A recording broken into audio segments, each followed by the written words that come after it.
Kita segera meluncur untuk materi di bagian kedua. Masih tetap membahas tentang pasar tenaga kerja, pengangguran, dan inflasi. Bagian yang kedua, di mana kita akan bahas tentang tingkat pengangguran dan inflasi yang tercermin dalam kurva Phillips, penawaran agregat dan permintaan agregat, serta hubungan dengan kurva Phillips. Hubungan jangka pendek antara pengangguran dan inflasi. Dalam jangka pendek, tingkat pengangguran, unemployment, dan output income agregat berkorelasi negatif. Seperti ditunjukkan oleh kurva agregat supply jangka pendek, hubungan antara Y dan tingkat harga adalah positif. Hubungan antara U, pengangguran, dan P dengan harga adalah negatif. Jika U berkurang, jika pengangguran berkurang, harga secara keseluruhan akan meningkat. Maka itu terjadi inflasi. Jadi pengurangan pengangguran akan menyebabkan naiknya inflasi. Tingkat inflasi adalah persentase perubahan dalam tingkat harga secara keseluruhan. Kurva Phillips menunjukkan hubungan antara tingkat inflasi dengan tingkat pengangguran. Terdapat trade-off antara inflasi dan pengangguran. Untuk menurunkan inflasi, kita harus menerima fakta meningkatnya pengangguran. Ini kita lihat satu kurva Phillips yang ada hubungan antara persentase perubahan harga, jadi inflasi, terhadap unemployment rate atau tingkat pengangguran, yang kurvanya mempunyai kemiringan yang negatif. Kalau satu naik, maka satunya akan turun. Atau satunya turun, satunya akan naik. Pada tahun 1960-an dan awal 1970-an, inflasi nampaknya dapat digunakan untuk memprediksi perubahan pengangguran terhadap perubahan inflasi. Ini kalau kita lihat perspektif sejarah dari kurva Phillips di Amerika. Tapi pada tahun 1970-an dan 1980-an, kurva Phillips nampaknya tidak berlaku. Kita lihat di situ titik-titik pada gambar menunjukkan tidak adanya hubungan khusus antara inflasi dan pengangguran.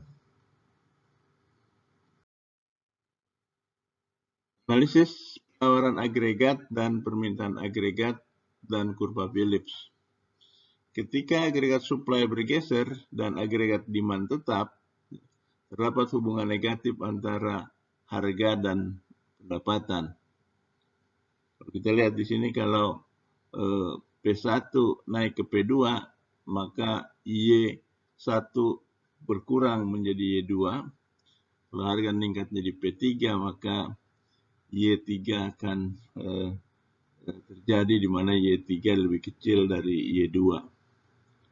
Jadi di sini terlihat bahwa ada hubungan negatif antara harga dan pendapatan, antara tingkat harga dan pendapatan, antara inflasi dan pendapatan. Di gambar di sebelah kanan, kita lihat agregat demand. Kalau agregat demand bergeser tanpa menggeser agregat supply, terdapat hubungan yang positif antara harga dan pendapatan. Artinya harga yang naik, kenaikan harga itu akan menyebabkan kenaikan pendapatan. Nah, ini kita lihat dari sisi supplier. Sisi yang berubahnya adalah demand. Permintaan yang berubah. Kalau demandnya berubah, demandnya naik, maka harga juga naik. Sementara ini sebelah sisi yang sebelah kiri itu kan supply. Supply yang berubah, supply-nya turun. Kurang dari AS1 ke AS3, maka harganya yang naik. Jika keduanya, agregat demand dan agregat supply bergeser, tidak ada hubungan yang sistematis antara harga dan pendapatan, sehingga tidak ada hubungan sistematis antara tingkat pengangguran dengan tingkat inflasi. Nggak jelas tuh. tidak ada polanya. Peran harga barang impor. Kurva agregat supply bergeser jika harga input berubah dan harga input sangat dipengaruhi oleh harga-harga barang impor. Pada tahun 1970-an, harga-harga barang impor naik. Ini menyebabkan bergeser kurva agregat supply selama dekade tersebut. Harga barang impor tahun 60-an kuartal 1 sampai 2003 kuartal 2, kita lihat di sini bahwa sampai tahun 70-an, awal tahun 70-an, kenaikan harga barang-barang impor itu berubah sangat sedikit. Tetapi meningkat secara substansial dari tahun 74 dan meningkat lagi tahun 79 sampai 80. Kemudian 81 ya berubah tapi sedikit, tapi keadaannya sudah tinggi. Harga-harganya sudah tinggi. Tahun 81 harga barang-barang impor berubah sedikit, sangat sedikit. Kita lihat kurvanya yang landai. Ekspektasi dan kurva Phillips. Ekspektasi itu sebenarnya self-fulfilling, yang berarti bahwa inflasi upah dipengaruhi oleh inflasi harga di masa mendatang. Ekspektasi harga yang mempengaruhi kontrak upah juga dipengaruhi oleh harga itu sendiri. Ekspektasi yang terinflasi akan menggeser kurva Phillips ke kanan. Dan ekspektasi yang terinflasi stabil di tahun 50-60, tetapi meningkat di tahun 70-an. Kurva agregat supply jangka panjang, gross domestic product potensial, dan tingkat pengangguran alamiah. Ketika output didorong ke atas potensial GDP, yaitu Y0, terdapat tekanan ke atas terhadap biaya. Naiknya biaya menggeser agregat supply jangka pendek ke kiri. Jumlah pasokan dikembalikan ke Y0. Jika kurva agregat vertikal dalam jangka panjang, demikian juga dengan kurva Phillips. Dalam jangka panjang, kurva Phillips berkaitan dengan tingkat pengangguran alamiah, the natural rate of unemployment. Tingkat pengangguran alamiah, natural rate of employment, U bintang itu, adalah tingkat pengangguran yang konsisten dengan output jangka panjang pada GDP potensial.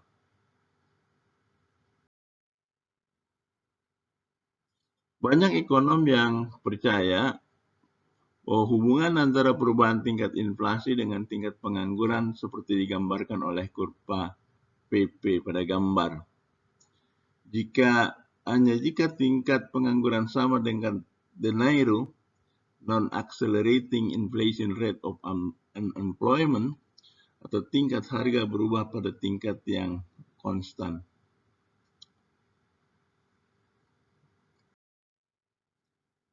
Di kiri NAIRU, misalnya U1, tingkat harga meningkat, perubahan yang positif tingkat inflasi. Jika di kanan NAIRU, itu U2 itu, tingkat harga menurun, perubahan negatif pada tingkat inflasi. Kira demikian pembahasan kita tentang pasar tenaga kerja, pengangguran, dan inflasi pada pertemuan 9 mata kuliah makroekonomika. Terima kasih, sampai ketemu pada pertemuan berikutnya. Assalamualaikum warahmatullahi wabarakatuh.